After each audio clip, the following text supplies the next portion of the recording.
நீ இல்லாத உலகத்துல என்னால வாழ முடியாது. நீ எங்க போனியோ அங்கே நானும் வந்துடுறேன்.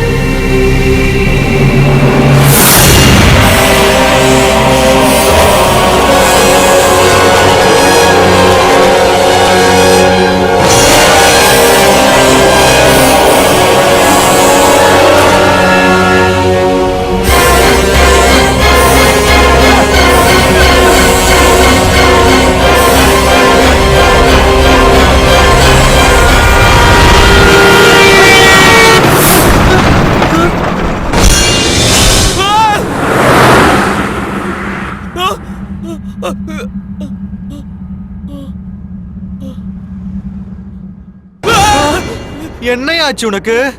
நான் அருவில விழுந்து சாக நினைச்சா அங்க 5-0 தெரிஞ்சது. பின்னாடி வந்தா ஒரு லாரி போச்சு. அந்த லாரி நம்பர் பிளேட்ல கூட 5-0 தெரிஞ்சது. ஏண்டா என்னடா இந்த ஹீரோவிய 0 ஆகணும்னு பாக்குறியா? லாரிலயும் அருவிலயும் 0 எப்படா தெரியும்? உனக்கு என்ன பைத்தியமா? டேய் போன்ல கூட 5-0 வந்திருக்கு. உனக்குதான்.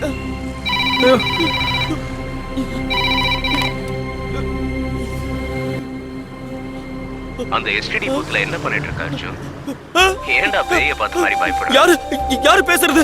ராமகிருஷ்ணா மடத்துக்கு பக்கத்துல ஸ்ரீ வித்யா மந்திர் ஸ்கூல் இருக்குல்ல, அதுக்கு எதிரில இருக்க அண்டர் கன்ஸ்ட்ரக்ஷன் பில்டிங்ல 8th ஃப்ளோருக்கு வா. நான் யாருன்னு உனக்கே தெரியும்.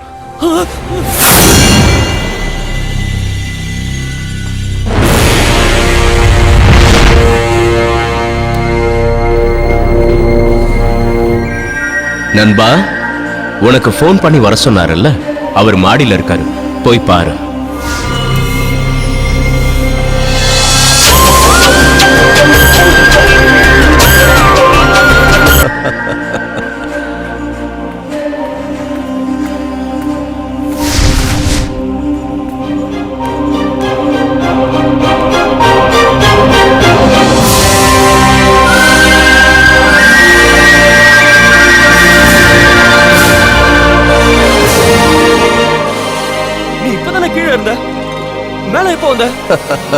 கீழே ஒரு Dress மேல ஒரு Dress-ஆ?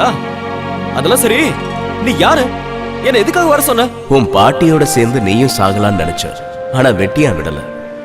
அருவியில இருந்து குதிச்சு சாகலான்னு நினைச்ச, நான் விடல. 5-0 உன் கண்ணுல காட்டி உன்னை இந்த இடத்துக்கு வர வச்ச.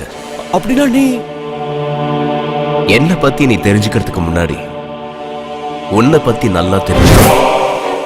நீ சாகணும்னு நினைச்சாலாம் செத்து போக முடியாது. எவனோட சாவையும் எவனும் நிர்ணயிக்க முடியாது. நான் சாவ முடியாதுன்னு சொல்றதுக்கு நீ யாரு? நான் இப்பவே இந்த பில்டிங்ல இருந்து குதிச்சு செத்து காட்டுறேன் பாரு. பாரு. Okay,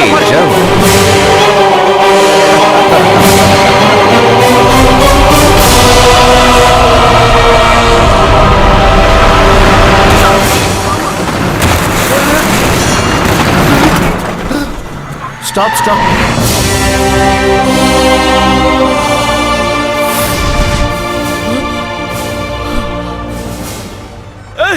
okay, thank you. அது யாருக்கே வேணும்? துட்டடு. துட்டுன்னா என்னன்னு தெரியாதா? 200 கிலோமீட்டருக்கு முன்னாடி ஏறும்போது என்ன சொன்ன? இறங்கும்போது தரேன்னு சொன்னல. இப்ப துட்டான்னு சொன்னா என்ன அர்த்தம்? துட்டடுப்பா, 100 ரூபாய். 100 ரூபாவா? அப்படின்னா என்னது 100 ரூபாவை நீ பார்த்ததே இல்லையா?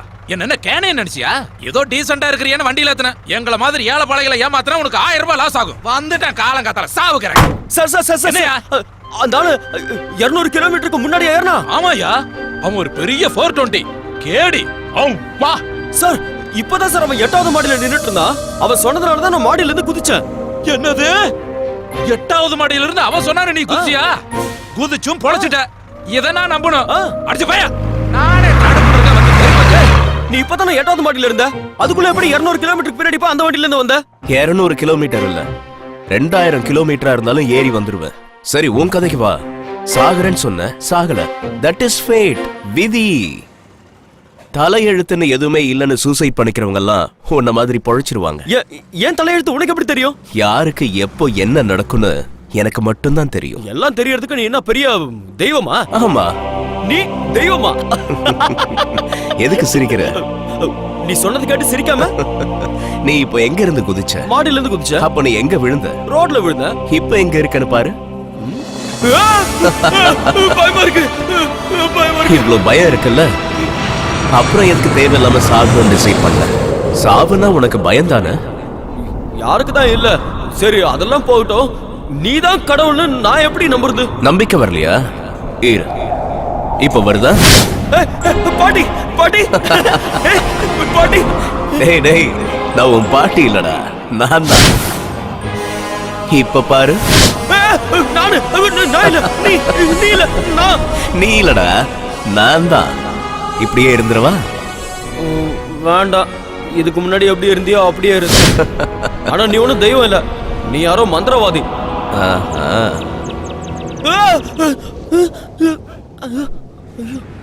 டேய் டேய், ஒண்ணும் பயப்படாத.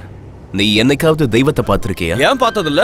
எங்க ஊர் கோயில்ல சாமி தலையில பெரிய கிரீடம் வச்சிட்டு இருக்கோம், இடுப்புல பட்டு துணி கட்டிக்கிட்டு உடம்பெல்லாம் நிறைய நகை போட்டுட்டு இருக்கோம். நான் நிறைய தடவை பார்த்திருக்கேன். அட, நானே நகை கடையில ஆர்டர் கொடுத்து செஞ்சு போட்டுக்கிட்ட மாதிரி சொல்ற? அதெல்லாம் நீங்க கொடுத்ததுதான். நான் எங்க வேணாலும் இருப்பேன், எப்படி வேணாலும் இருப்பேன், எந்த ரூபத்திலயும் இருப்பேன். நீ தெய்வம்னு சொல்றல, பாவம் அந்த அப்பாவி டிரைவருக்கு பணம் கொடுக்கறேன்னு சொல்லி ஏமாத்தினல, ஏன் அப்படி செஞ்ச? அது தப்பு இல்ல நண்பா. பணத்துக்கும் கடவுளுக்கும் சம்பந்தம் இல்ல. பணத்தை மனுஷன் கண்டுபிடிச்சான். நீங்க பணத்தை மகாலட்சுமின்னு பூஜை பண்றீங்க, ஆனா பணத்துல மகாலட்சுமியோட படம் இல்லையே, மகாத்மா காந்தியோட படம் தானே இருக்கு. நீங்க செலவு பண்ற பணத்துல இருக்கிற கையெழுத்து கடவுளோடதா? யாரோ ரிசர்வ் பேங்கோட கவர்னர்து. நீங்க எத்தனையோ கடவுளை வணங்குறீங்க, அவங்க பேரை எழுதாம நீங்க பேசுற உங்க மொழியை ஏன் அந்த பணத்துல எழுதுறீங்க? அந்த மாதிரி பணத்தை நான் ஏன்டா அந்த லாரி டிரைவர் கொடுக்கணும்? இன்னும் ஒரு வாரத்துல அந்த லாரி டிரைவர் லாட்டரியில 10 லட்சம் ரூபாவை ஜெயிக்க போறான். என்ன திட்டின அந்த லாரி டிரைவர் அந்த பணம் வந்ததும் எனக்கு தேங்காய் உடைப்பான். என்ன கும்பிடுற எல்லாரையும் விட்டுட்டு நான் ஏன் உன்னை தேடி வந்தேன் தெரியுமா? உன்னோட நல்ல மனசுக்காக தான். நீ எல்லாருக்காகவும் வேண்டிப்ப, ஆனா உனக்காக வேண்டிக்க மாட்ட. அப்படிப்பட்ட நீ உன் மனைவியும் விடக்கூடாது, உன் உயிரையும் விடக்கூடாது. என்னால தனியா என்ன செய்ய முடியும்? உனக்குள்ள பயம் அதிகம் நினைச்சன்னா பலவீனம் ஆயிடுவேன். அதே பலம் அதிகம் நினைச்சா ஜெயிச்சு காட்டு. எத் பாவம் தத் பவதி. நீ எதை விரும்புறியோ அதுவே உனக்கு கிடைக்கும்.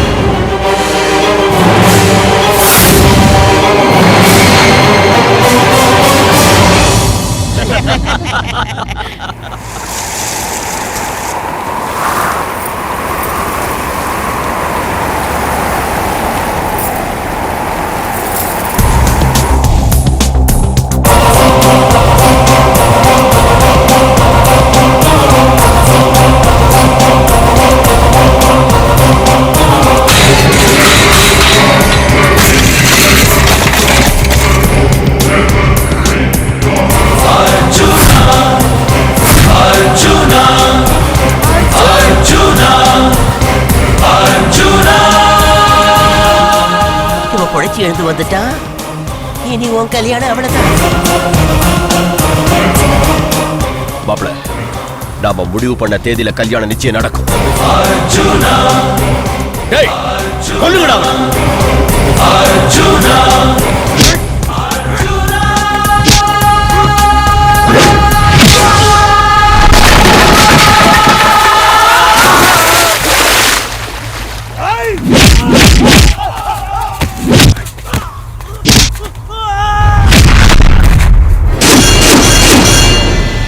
போன பல்புன்னு நினைச்சா இவன் 1000 வாட்ஸ் பவரோட வந்திருக்கானே.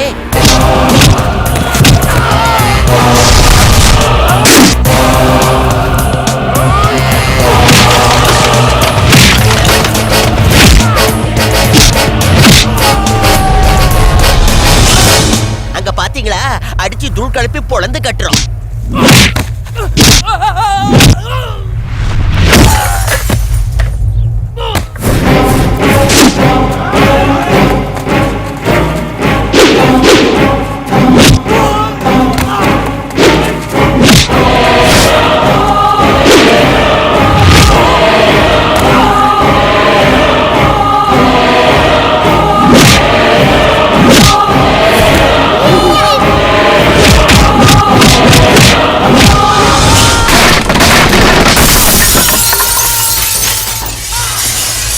அடியே வாடி, நம்ம பிள்ளைக்கு வேற இடத்துல கல்யாணம் பேசுவோம். நான் கல்யாணம் பண்ணிக்கிட்டா இந்த பொண்ணு தான் பண்ணிப்பேப்பா. அப்படின்னா இந்த ஜென்மத்துல உனக்கு கல்யாணம். நீ நட.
பாசத்தோட சோறு போட்ட அந்த அக்கா என்னைக்கும் மஞ்சள் குங்குமத்தோட இருக்கணுங்கிறதுக்காக தான் உங்களை விடுறேன்.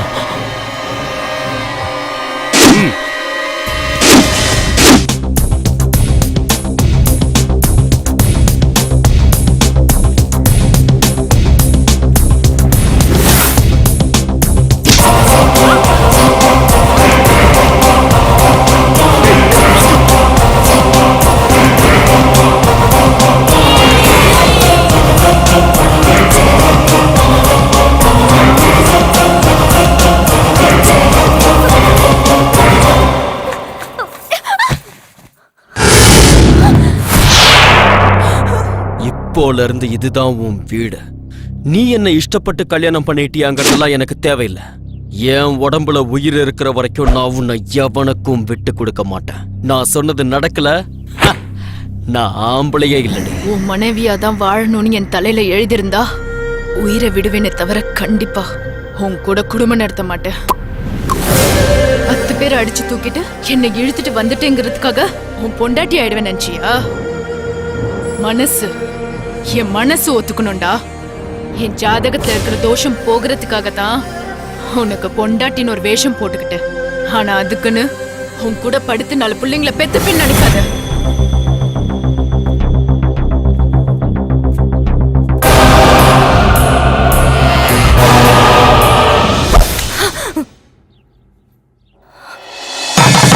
பாரு, நான் கட்டின தாலி உன் கழுத்துல இருக்கும் போது உன்னை நான் என்ன வேணாலும் செய்ய முடியும்.